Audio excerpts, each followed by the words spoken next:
खड़िया tribes के लोग भी सबसे ज़्यादा यहाँ पे रहते हैं और मैं आपको बताना चाहता हूँ हॉकी का पलना माना जाता है इस जिला को। टेटे, असुंता लकड़ा और कई सारे ऐसे प्लेयर्स जो है अपने देश को रिप्रेजेंट कर चुके हैं। इसके साथ साथ आपको कई सारे मैं बता दूं, ये वही प्लेस है जहाँ पे रफ्तार जैसे बॉलीवुड स्टार आ करके रातों रात इस गाँव में, इस घर में, रेस्टोरेंट में खाना खाए। और जोहार गाइस, 147 वाली अगर मैं गलत नहीं हूँ तो मैं इस वक्त जा रहा हूँ केला घाट की ओर। आज ना रेस्ट करने का सोचा था और मौसम भी ख़राब हो रखे हैं आजकल। पीछे एक चर्च आप देख रहे हो, ये इलाका एक्चुअली बहुत सारे स्कूलों का है और स्कूल भी बोले तो क्रिश्चियन स्कूल। तो बताना चाहूँगा कि वहाँ पे एक चर्च होता है, तो बेसिकली वो चर्च है यहाँ पे सिमडेगा का।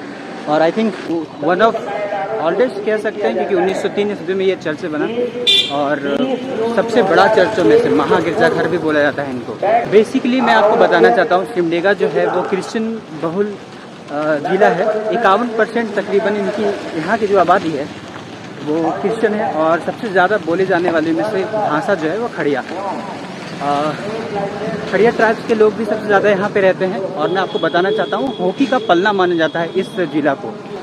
इस वक्त हॉकी सिमडेगा के अध्यक्ष मनोज कौनबेगी सर से भी हमारी बात हुई और एस्ट्रो टर्फ स्टेडियम में भी मैं गया।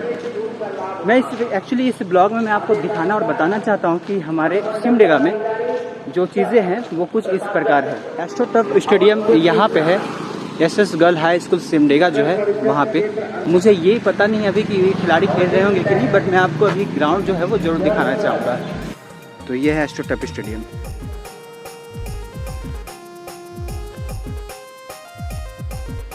इस जगह से ना काफ़ी इंटरनेशनल प्लेयर्स निकले हुए हैं, मतलब हमारे झारखंड के सिमडेगा जिले से। आप सोचिए फिर भी आप सिमडेगा जिला को नहीं जानते, तो ये आप प्रॉब्लम आपकी है, आपको अपने नॉलेज बढ़ाने की आवश्यकता है। और एस्ट्रो टर्फ स्टेडियम ये ऐसा स्टेडियम है जहाँ पे आपको कृत्रिम रूप से घास देखने को मिलते हैं। एक और बात मैं आपको बता दूं, जब तक इस ग्रास में आपको पानी नहीं मिलेगी, मतलब इसमें पानी नहीं होगा, तब तक आप खेल नहीं सकते। तो इस जगह से सलीमा टेटे, असुंता लकड़ा और कई सारे ऐसे प्लेयर्स जो है अपने देश को रिप्रेजेंट कर चुके हैं। इसके साथ साथ आपको कई सारे फुटबॉल स्टार्स भी मिल जाते हैं, लाइक पूर्णिमा कुमारी, अंजनी कुमारी। तो ऐसे कई सारे स्टार आपको देखने के लिए मिल जाते हैं। चलिए अब हम आगे चलते हैं। यहाँ पे एक केला घाट नामक जलप्रपात है वहाँ, और उसके बाद फिर हम इस जिले से निकलते हुए यहाँ के कुछ विभिन्न इलाकों को भी दिखाते चलेंगे अपने इस ब्लॉग में। जो कि आप सिमडेगा आएँ तो सिमडेगा के बारे में आपको कुछ दो टुक पता होना चाहिए, ऐसी मैं इस ब्लॉग को बनाने की कोशिश कर रहा हूँ। ये लो जी, तो शहर से 3 किलोमीटर की दूरी पे स्थित केला घाट नामक जगह पे पहुँच गया हूँ। इस वक्त जून का महीना है जब मैं इस ब्लॉग को शूट कर रहा हूँ और थोड़ा लेट में आप इस वीडियो को देख पा रहे होंगे। थोड़ा अगर बारिश भी होती तो थोड़ी ग्रीनरी और बढ़ जाती, बट इस वक्त अभी कुछ रूखा सूखा दिखता है। पर ये प्लेस जो है ना बहुत आनंददायक है। मैं कहूँ कि रास्ते में कुछ इस प्रकार से टुंगरियाँ देखने को मिली और उधर भी चट्टानों जैसे हैं टुंगरियाँ, और मुझे लगता है कि पानी बहते होंगे यहाँ से, तो काफ़ी खूबसूरत व्यू है यहाँ से।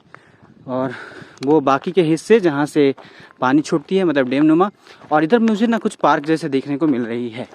केला घाट माना जाता है कि ये मेन अट्रैक्शन है इस शहर का, सिमडेगा शहर का। अगर आप यहाँ पे कभी भी सिमडेगा आएँ तो इस जगह पे विजिट करने के लिए आ सकते हैं। फिलहाल इस वक्त पानी की कमी हो गई, बट जिस प्रकार से व्यू है वास्तव में मुझे लग रहा है कि अगर यहाँ पे बोटिंग वगैरह हो तो काफ़ी अच्छा जो है ना वो एक लुक दे देगा। तो ये वाली सारे फाटक है और कुछ भाई मुझे इधर मिल गए, तो मुझे अभी घूमने में यही मदद कर रहे हैं ये लोग, बिकॉज मैं भी अकेला बोर हो जाता हूँ। चलता तो हूँ बट इस जगह पे घूमने और यहाँ के बारे में बताने में इनका सहयोग है। तो क्या क्या नाम हो गया आप लोग का? यश बताइए। और आपका? मेरा नाम अंकित योजिन। नाम हो गया विक्रम। तो ये मुझे बता रहे थे कि इस जगह पे सबसे अच्छा बेस्ट टाइम जो है बरसात के टाइम में भी देखने को मिल सकता है, क्योंकि चारों ओर से हरियाली। और लिटरली अगर आप देखोगे ना तो ये फाटक जो स्टार्ट होती है उसके एक साइड में एक टुंगरी है और दूसरे साइड में एक टुंगरी है, और दोनों में जो है ना वो ग्रीनरीज आप देख सकते हैं। अभी इस वक्त गर्मी के दिनों में, तो बरसात के दिनों में तो और अच्छा होता ही होगा। तो पहले ये वगैरह भी होता था, बोटिंग और पार्क वगैरह भी था, बट अब रख रखाव की कमी हो रखी है, मतलब मैनेजमेंट की। तो मुझे लगता है कि गवर्नमेंट को थोड़ा सा ध्यान देना चाहिए, क्योंकि लोकल्स जो भी यहाँ पे हैं सिमडेगा में उनके लिए एक ही स्पॉट है, यही है ना मेन अट्रैक्शन, यही है। और इनका भी रिनोवेशन अगर नहीं हुआ तो फिर दिक्कत ही लग रहा है, तो ये चीज़ हुआ जाना चाहिए। चलिए अब मुख्य शहर की ओर जाएं, और थोड़ी अभी शाम हो रही है तो इस ब्लॉग को कंटिन्यू करेंगे दूसरे दिन में। क्या है, तो मैं इस वक्त हूँ मोर मिट्टी में। बिल्कुल मैं आपको बताना चाहता हूँ कि जब आप सिमडेगा की धरती में आए ना तो आपको एक और प्लेस मिलता है, वो है मोर मिट्टी, जहाँ पे आपको विजिट ज़रूर करना चाहिए। मोर मिट्टी का मतलब है मेरी मिट्टी। और ये रेस्टोरेंट कम एक गांव ज़्यादा लगता है या एक घर ज़्यादा लगता है, जहाँ पे आपको लगभग चीज़ें मिल जाती हैं जो कि अपनी संस्कृति से जुड़ी हुई है। इसी वजह से मैं मोर मिट्टी आया और मुझे लगा कि मुझे आपके साथ ये चीज़ें शेयर करना चाहिए। एक और बात मैं बता दूं, ये वही प्लेस है जहाँ पे रफ्तार जैसे बॉलीवुड स्टार आ करके रातों रात इस गाँव में, इस घर में, रेस्टोरेंट में खाना खाए। और ये बात शायद ही बहुत कम लोगों को पता होगा।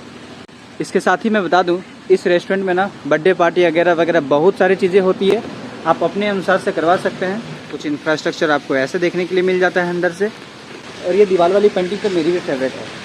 मैं इसलिए ये नहीं बता रहा हूँ क्योंकि मुझे यहाँ से पैसे मिले और ना ही कोई कोलैबोरेशन नाम की चीज़ है, बट मैं इसलिए आपको बता रहा हूँ क्योंकि सिमडेगा की धरती में आने के बाद आपको कुछ चीज़ें जो है वो स्पेशल देखने को मिलेंगी। तो वो क्या होंगी? तो ये वो प्लेस है जहाँ पे आप विजिट कर सकते हैं जब भी सिमडेगा आएँ। और आगे इसके एक स्टेज टाइप के भी बने हुए हैं जहाँ पे बीच में कई सारे फंक्शन होते रहते हैं। तो मुझे ये प्लेस बहुत अच्छा लगा। और सबसे स्पेशल बात मुझे ये लगी इस जगह की कि यहाँ पे जैसे कि नाम है मोर मिट्टी, वैसे ही आपको खाना का टेस्ट भी मिलेगा, झारखंडी खाना से लेकर के, क्योंकि ये उड़ीसा बॉर्डर के आसपास में भी है तो आपको उड़ीसा का भी खाना जो है वो यहाँ पे मिल सकता है।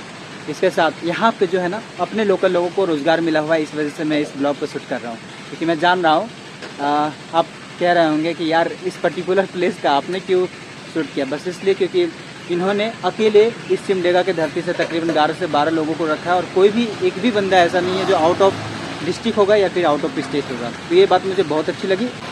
पर मैं एक और बात बोलूँ कि इस जगह पे खाने का टेस्ट जो है ना उम्दा है, उम्दा। जब रफ्तार जैसे एक बॉलीवुड स्टार ने इस जगह की तारीफ़ कर दी तो और क्या ही कहना। चलिए अब आगे चलते हैं, हम कुछ और नामचीन जगहों को आपको दिखाऊं सिमडेगा के धरती से, और फिर हम निकलेंगे। क्योंकि सिमडेगा कहा जाता है हॉकी का पलना है। तो चलिए हम अब आगे निकलते हैं मार्केट की ओर और एक पर्टिकुलर ब्लॉग डालेंगे हम सिमडेगा के हॉकी की कहानी को। गुड मॉर्निंग और जोहार आप सबको एक बार फिर। शायद 148 दिन हो गए, दिन एक्चुअली अब याद नहीं रहने लगी। और मैं अब इस सिमडेगा के धरती से बाहर निकलूँ। पीछे छूट गई मेरी मोर मिट्टी जिसके बारे में मैंने आपको बताया पिछले शाम। ऐसा है कि कई सारे लोग सिमडेगा के धरती को भी नहीं जानते हैं कि क्या महत्व रखती है। मैं आपको बताऊं, सिमडेगा का भी उतना ही कंट्रीब्यूशन है अपने देश के प्रति जितना बाकी दूसरे जिलाओं का होगा या दूसरे स्टेट का किसी एक नगर का होगा, क्योंकि कई सारे स्पोर्ट्समैन भी निकले हैं। तो मैंने कल भी बोला था और मैं आज भी बोलता हूँ कि एक स्पोर्ट्समैन के लिए एक पर्टिकुलर मैं ब्लॉग बनाऊँगा जिसमें मैं एक्स्ट्रा टफ भी थोड़ी वक्त के लिए सही बट विजिट जरूर करूँगा और खिलाड़ी किस प्रकार खेल रहे हैं वो दिखाऊँगा। वैसे अभी इस वक्त सदर अस्पताल से होते हुए, मेन चौक से होते हुए, महावीर चौक के नाम से जो जाना जाता है, उधर से होते हुए मैं बोलबा के लिए निकल रहा हूँ। ये पीछे थाना क्षेत्र मेरा सिमडेगा के, और सिमडेगा में मैं काफ़ी दिन रह गया, काफ़ी दिन नहीं भी बोलूँगा, मतलब आज 4 से 5 दिन हो गए। अब मैं यहाँ से एग्जिट कर रहा हूँ एक्चुअली। चलते चलते ये बता दूं कि जयप्रकाश उद्यान है ये सिमडेगा का एकलौता पार्क जो कि मुझे नज़र आया है। और भी अगर होंगे तो आप मुझे कमेंट सेक्शन में कमेंट करके बता सकते हैं, और कुछ एक बातें भी छूट सकती है तो आप उसको ऐड ऑन कर सकते हैं, मैं वो पिन कर दूंगा। वैसे मैं आपको बता दूं कि ये वाला जो प्लेस है ये है पॉलिटेक्निक सिमडेगा। वैसे मुझे कुछ याद आई, मैं भी पॉलिटेक्निक खुटरी से हूँ, तो मैं इनसे मिलने के लिए आ गया था जिनको आप देख रहे हो। तो एक शिक्षा के तौर पे मैं बोलूँ, टेक्निकल कैंपस जो है अपने यहाँ पे सिमडेगा में एक यही है, if I am not wrong, right? हाँ। तो चलो गाइज, अब हम इस महाब्लॉग को एंड करेंगे बिकॉज आपको लगभग मैंने सिमडेगा की चीज़ों को दिखाया। अगर कुछ और भी चीज़ें छूट गई होंगी तो मैं आपसे ये रिक्वेस्ट करता हूँ कि आप वो चीज़ों को जो है ना कमेंट सेक्शन में कमेंट करके डाल दें, मैं उनको पिन कर दूँगा। चलिए मिलते हैं आपसे फिर एक अलग ब्लॉग में, एक नए ब्लॉग में। तब तक के लिए खुद का ख्याल रखें, खुश रहें, and don't forget keep flying, keep learning. जोहार झारखंड, जोहार भारत।